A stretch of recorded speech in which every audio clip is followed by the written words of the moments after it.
శుభకార్యాలకు పూజార్ల కోసం వెతుకుతున్నారా? పూజారీస్.com లో అతి తక్కువ ధరలకే పూజార్లను ముందే బుక్ చేసుకోండి. వెంటనే కాల్ చేయండి. నమస్తే, వెల్కమ్ టు సుమన్ టీవీ. నేను మీ యామ్ని. ప్రస్తుతం మనతో ఉన్నారు ప్రముఖ ఆధ్యాత్మికవేత్త, ప్రముఖ జ్యోతిష్య వాస్తు పండితులు సుభాష్ శర్మ గారు ఉన్నారు. వారితో మాట్లాడదాం. నమస్కారం. శ్రీమాత్రే నమః.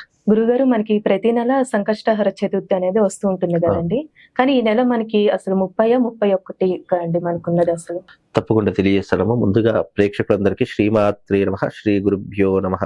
నమో దేవ్యై మహాదేవ్యై శివాయై సత్తం నమః. నమ ప్రకృత్యై భద్రాయై నిహతాం ప్రణతాస్మిత.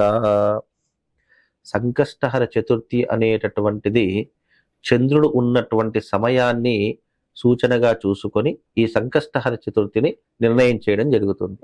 మనకు అన్ని తిథులు సూర్యోదయానికి ప్రధానంగా చూసుకోవడం ఉండదు. కొన్ని చంద్రోదయానికి కూడా, అంటే చంద్రుడికి సంబంధించినటువంటి తిథివార నక్షత్రాలు చంద్రోదయానికి చూసుకుంటాము.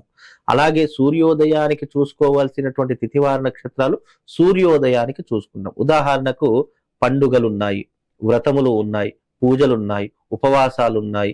ఇవన్నిటిని కూడా ఏం చేస్తామంటే సూర్యోదయానికి తిథి ప్రకారం చూసుకుంటాం. అంటే సూర్యోదయానికి ఏ తిథి ఉంటే ఆ తిథి ప్రకారంగా మనం ఉపవాసం ఉండడం కానీ, లేదు అనంటే గనక వ్రతాలు చేసుకోవడం కానీ, పూజాది క్రతువులు చేసుకోవడం కానీ, మనకున్నటువంటి ప్రత్యేకమైనటువంటి ఈ పండుగలు చేసుకోవడం కానీ, ఇవన్నీ కూడా ఈ సూర్యోదయానికే చేసుకోవడం ప్రాధాన్యము.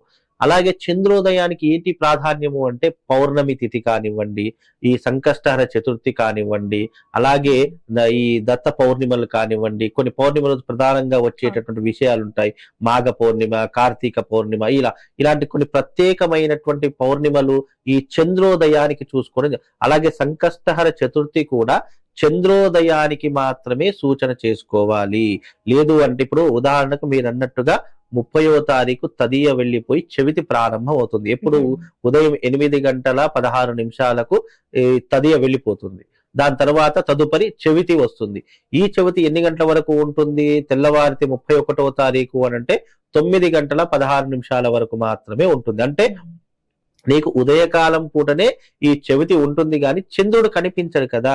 వీళ్ళు సంకష్టహర చతుర్థికి ఏంటి? చంద్ర దర్శనం అయితేనే వీళ్ళు ఉపవాసం వదలడానికి అధికారం వస్తుంది.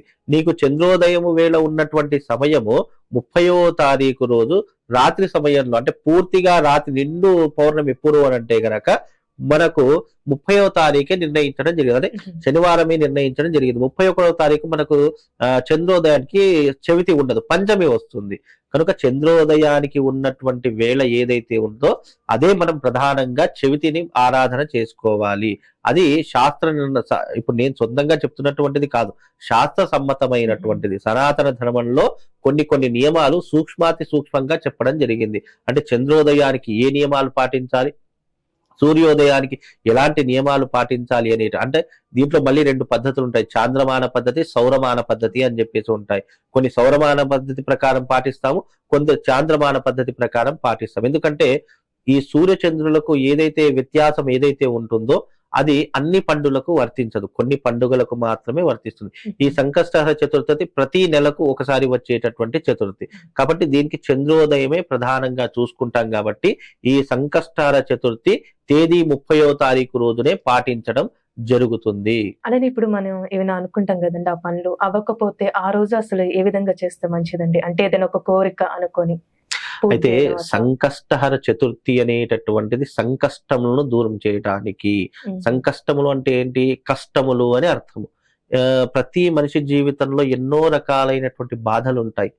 అప్పుల బాధలు, అనారోగ్య సమస్యలు, వైవాహిక సమస్యలు, పెళ్లి కాకపోవడం, సంతానం లేకపోవడం, జీవితంలో అభివృద్ధి లేకపోవడము, ఎంత సంపాదించినా డబ్బు చేతిలో నిలవకపోవడం, ఇవన్నీ కూడా మనిషికి ఉన్నటువంటి అష్ట కష్టాలు, అష్ట దరిద్రాలు అని చెప్పడం జరిగింది.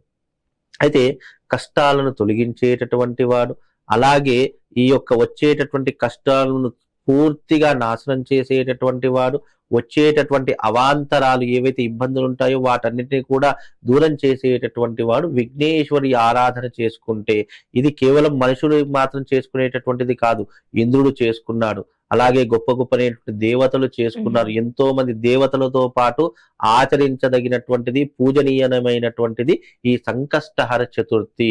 ఈ సంకష్టహర చతుర్థి చేసుకుంటే సంకష్టములు అంటే కష్టములు దూరం అయిపోతాయి, బాధలు దుఃఖములు ఇవన్నీ కూడా మనిషికి దూరం అయిపోతాయి అని చెప్పినటువంటిదే సంకష్టహర చతుర్థి. ఆ సంకష్టహర చతుర్థి రోజు ఉపవాస దీక్షతో ఉండి చక్కగా ఆ వ్రతాన్ని, ఆ సంకష్టహర చతుర్థి యొక్క కథ కూడా ఉంటుంది. ఆ సంకష్టహర చతుర్థి వ్రత కథను విని ఆ రోజున చంద్ర దర్శనం అయిన తర్వాత ఉపవాస దీక్షను వదలాలి. అయితే ఈ సంకష్టహర చతుర్థి రోజున అందరికి ఒక ముఖ్యమైనటువంటి విషయం చెప్తాను. ఏంటి అంటే, ప్రతి నెల సంకష్టహర చతుర్థి వస్తుంది. ఆ ప్రతి నెల సంకష్టహర చతుర్థి వచ్చినప్పుడు ప్రవాళ గణపతి అని ఒకటి దొరుకుతుంది. అది మెడలో వేసుకునేటటువంటి లాకెట్ మాదిరిగా ఉంటుంది.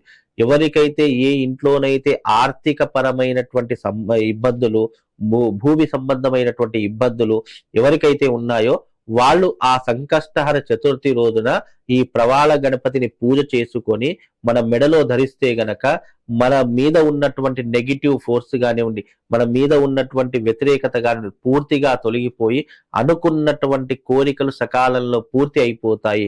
అందుకే ఈ సంకష్టహర చతుర్థి రోజు ప్రవాళ గణపతిని మెడలో అంటే ప్రవాళ గణపతి పూజించి మెడలో ధరించడం ద్వారా అనుకున్నటువంటి పనులతో పాటు గణపతి యొక్క సంపూర్ణమైనటువంటి అనుగ్రహము మనకు కలుగుతుంది. కాబట్టి ఈ సంకష్టహర చతుర్థిలో ప్రవాళ గణపతిని పూజించి మీ మెడలో వేసుకోండి, అద్భుతమైనటువంటి ఫలితాలు మీకు కలుగుతాయి. గురుగారు, ఇప్పుడు గణపతి ఆరాధన అనేది ఉదయం చేయాలా లేకపోతే సాయంత్రం చేయాలండి? గణపతి యొక్క ఆరాధన ప్రదోష వేళలో చేయాలి. సంకష్టహర చతుర్థి ఏదైతే ఉంటుందో, మనము చంద్రోదయం ఎప్పుడైతే అవుతుందో దానికి 1 గంట 2 గంటల ముందు మనం వ్రతాన్ని ప్రారంభం చేసి ఆ వ్రతానికి ఉద్యాపన చేసి, అంటే ఉద్యాపన మీన్స్ ఆ వ్రతం పూర్తయిపోయింది అని చెప్పి మంత్రహీనం క్రియాహీనం భక్తిహీనం గణాధిప యత్పూజితం మయా దేవ పరిపూర్ణం తదస్తుమే అనేటటువంటి మంత్రాన్ని చెప్పిన తర్వాత ఆ రోజున అక్షంతల నీళ్లు అక్కడ వదిలేసేసి చంద్రుడి యొక్క దర్శనం చేసుకోవాలి. చంద్రుడి యొక్క దర్శనం చేసుకున్న తర్వాత ఆ దర్శనం, చంద్రుడి దర్శనం అయిపోయింది, ఉపవాస దీక్ష నేటితో అక్కడితో అది పరిసమాప్తి అయిపోయింది అని చెప్పేసి అర్థము. కనుక ఈ యొక్క గణపతి యొక్క ఆరాధన, సంకష్టహర చతుర్థి యొక్క వ్రతం కానివ్వండి, పూజాది క్రతువులు కానివ్వండి, ఇవన్నీ కూడా సాయంకాలం ప్రదోష కాలలో ఆరాధించాలి. ఏ పూజ అయినా ప్రదోష సమయం అనేటటువంటిది చాలా విశేషమైన, ఉదయ కాలము కన్నా ప్రదోష సమయము అత్యంత శక్తివంతమైనటువంటిది. దేవతలు భూలోకంలో సంచరించేటటువంటి ఒక అద్భుతమైనటువంటి సమయం ప్రదోష కాలం. ఆ సమయంలో చేయడం ద్వారా అనుకున్న దానికంటే రెట్టింపు ఫలితాలు వచ్చేటటువంటి అవకాశం ఉంటుంది. కనుక సంకష్టహర చతుర్థి వ్రతము ప్రదోష కాలంలో సాయంకాలం పూట చేసుకోండి. మీ కోరిక అతి శీఘ్రంగా నెరవేరడంతో పాటు గణపతి యొక్క సంపూర్ణమైనటువంటి అనుగ్రహము మీ పైన ఎప్పటికీ ఉంటుందమ్మా. చాలా చక్కగా తెలియజేశారు గురుగారు, ధన్యవాదాలు. శ్రీమాత్రే నమః.